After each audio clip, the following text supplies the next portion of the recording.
Hi, my name is Wendy, and I'm the founder of Tiny Tote, a 501c4 nonprofit organization with the mission of reducing plastic bag waste in the United States.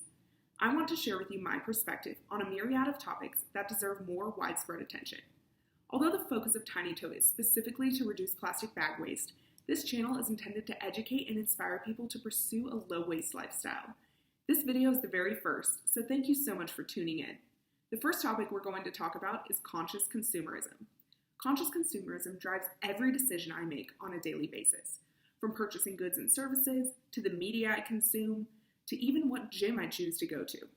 Bottom line up front, conscious consumerism is realizing that every decision that you make, even the small ones, have a greater impact than just your experience. Take, for example, fast food. A non-conscious approach would be to see fast food only as it applies to myself and my needs. Now, this is not inherently negative, as taking the path of least resistance to solve a problem is one of the most fundamental tenets of human nature. In this case, the problem is that I'm hungry, and the solution is a cheap, convenient food option that will satisfy my hunger as quickly as possible. Now, let's look at the fast food example through the lens of conscious consumerism. A conscious consumer realizes that it's not quite as black and white as the earlier example. The conscious consumer realizes that the meal in your hand is more than just convenient, cheap food. That meal is comprised of ingredients that have a human impact and a carbon footprint. The packaging is waste, which ends up in the environment.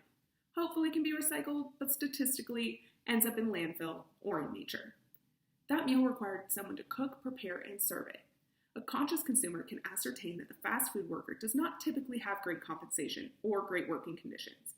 Thinking about all these elements may be overwhelming to someone who is used to making decisions based solely on their own personal needs, but it's really quite simple.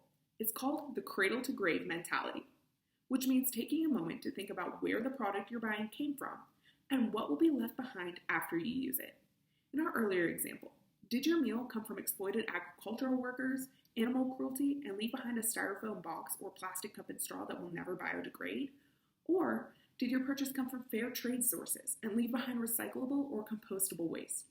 Now, I'm not asking anyone to go crazy with the cradle to grave mentality. You don't need to know the first name of the person who put together your sandwich, although some companies are doing exactly that.